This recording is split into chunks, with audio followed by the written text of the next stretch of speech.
The fire has no smoke, not the noise, not the cold concrete, not the smell.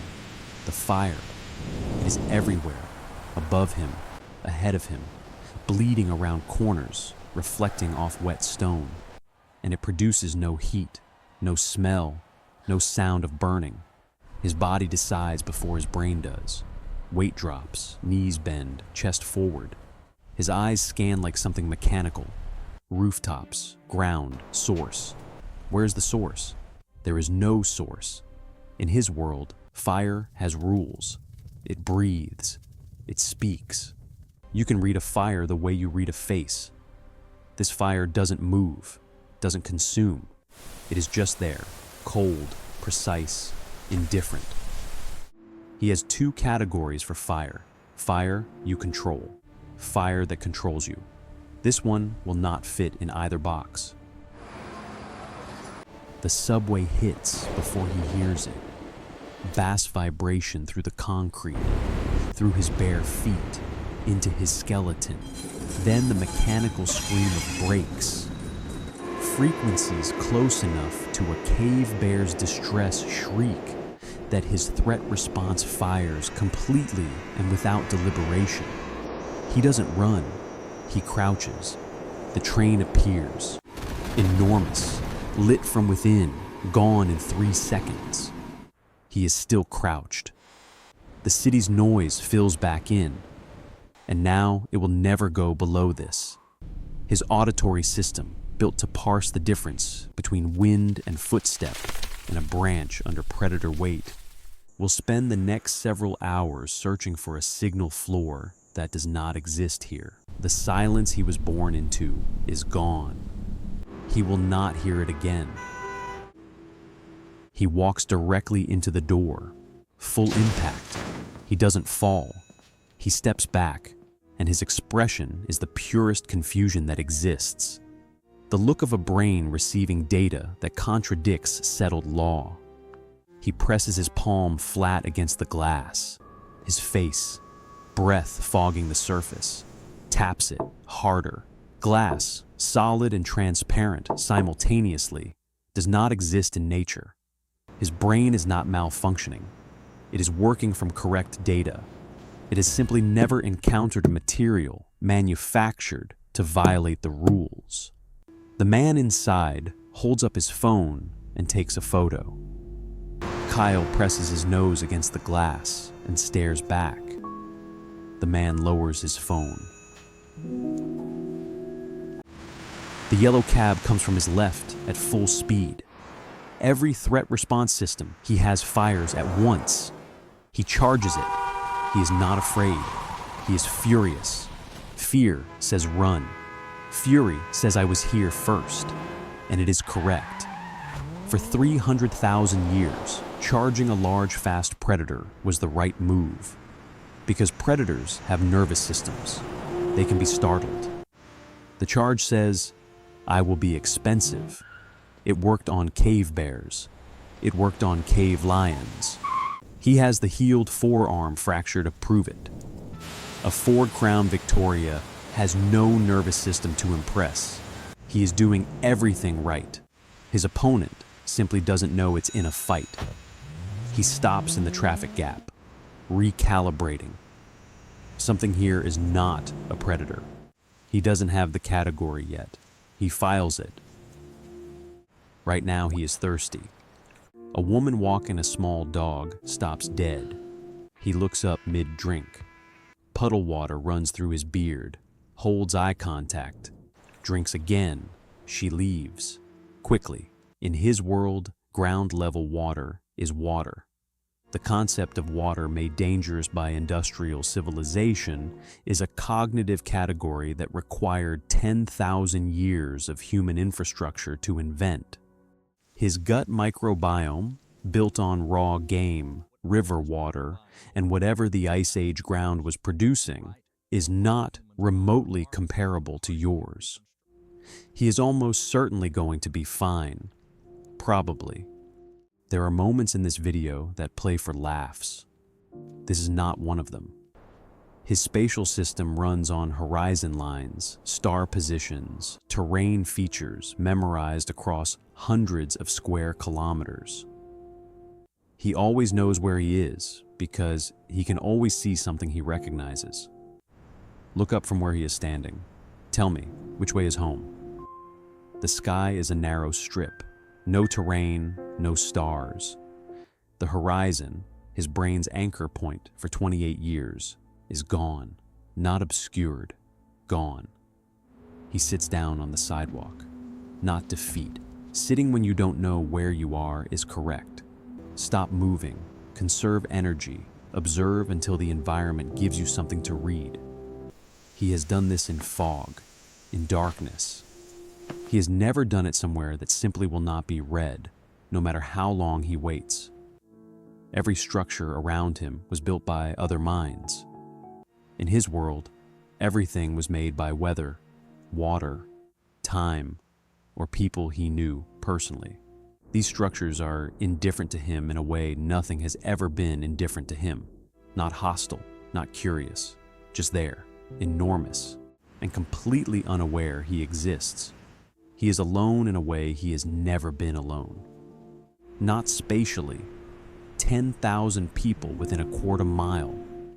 Alone in the way you are alone when nothing around you shares a single reference point. When there is no one who knows what you know or has been where you have been. You know this shape, not this extreme, but the shape. He is on his feet before they reach him. Two males, coordinated approach, matching appearance, group identity marker, same as matching ochre markings in his world. He reads, purposeful, directed, toward him. He widens his stance. Weight drops. He faces them. This is a status negotiation, not a fight. This posture says, I am not fleeing. I am not attacking. I am establishing position until I know who you are.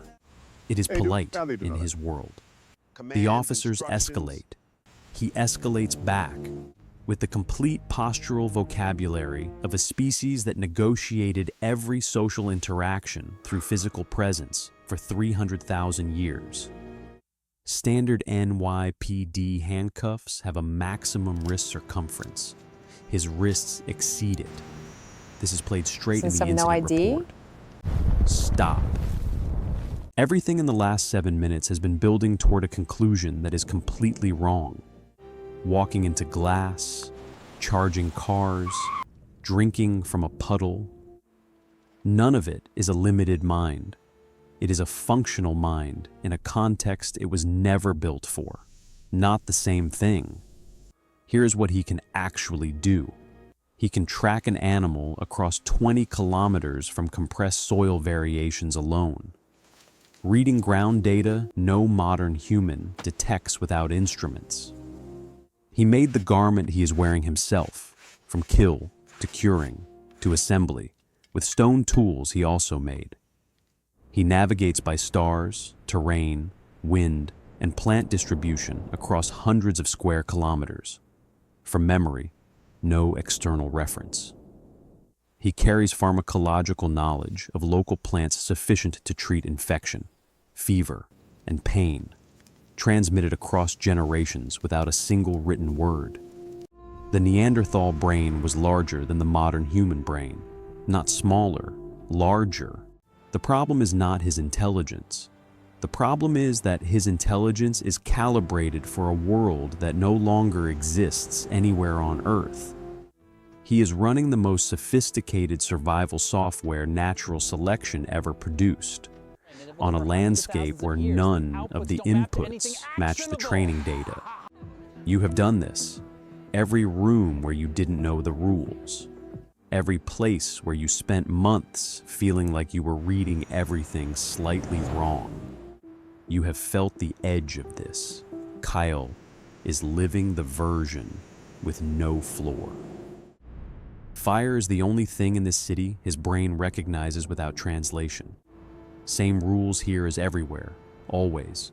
Consumes, breathes, holds back darkness. The one thing in New York that is exactly what it appears to be. No one speaks. No one needs to.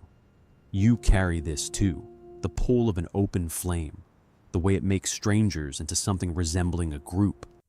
You feel it at every bonfire, every fireplace, every birthday candle in a dark room. You call it cozy and don't ask why. Kael doesn't ask why. He knows why in his bones, in the part that has never been modern. A man offers flatbread from a paper bag. He takes it, examines it, eats it in 2 bites. He doesn't nod back. Nodding isn't in his social vocabulary, but he holds the man's eye for 2 seconds. In his language, that means, I see you. You are not a threat. Acknowledged. The man seems to understand, in the way humans sometimes understand things with no words in any living language. Children never require a status negotiation. His face does something it has not done once since he arrived. She stares at his face, the brow ridge, the beard, the pale eyes, the way children stare at things that are strange and not yet frightening. He stares back with identical intensity. 2 people, 40,000 years between them, conducting the same evaluation. We know from the genetic record these evaluations happened. A Homo sapiens child and a Neanderthal, somewhere in the deep past, across a fire like this one. We carry the result in 1 to 4% of every non-African genome alive today. The meeting occurred. We have the evidence. We just don't have the story. She takes 1 step toward him. He doesn't move. Her parent appears, scoops her up, and is gone in 10 seconds. He watches the darkness where they disappeared. A man lights a cigarette, a lighter. The small flame appears. Kael's eyes snap to it. He watches, waits, picks it up, turns it completely. Every surface, every edge, the serrated wheel. He presses, spark, no flame. Adjusts, presses again. The flame appears. He leans in. He spends 40 minutes taking that lighter apart and putting it back together. He cannot read. No engineering vocabulary. Never encountered a mechanism with moving parts he didn't make himself. By the end, fire from it reliably, left-handed, under 2 seconds. He doesn't know what butane is. He reasoned out, from first principles, exactly how this object does what it does. This is what Neanderthal intelligence looks like when it has something to work with. 4 hours alone. Never once in 28 years. His band of 11 is the entire perimeter of his existence. Somewhere 42,000 years behind him, they are still at the fire in southern France. The shoulder of a red deer cooling on the stone. An argument in low voices he was listening to when the world changed. They don't know he is gone yet. The weight of it is just arriving. This was never about Kael failing to understand New York. His threat response is your threat response. His pull toward fire is the pull you feel toward every screen in every dark room. The same compulsion to keep a controlled light between yourself and the uncontrolled dark. 40,000 years of iteration later, his grief at the missing horizon is a grief you have felt, smaller, duller, but the same shape. The 40,000 years between you is not a gulf. It is a single unbroken line. The technology changed. The hand holding it did not. If you want to go further back, to the species that came before Kael, the ones who built the hunting strategies he inherited, that story is already there when you are ready. Hit subscribe button and see you in next episode.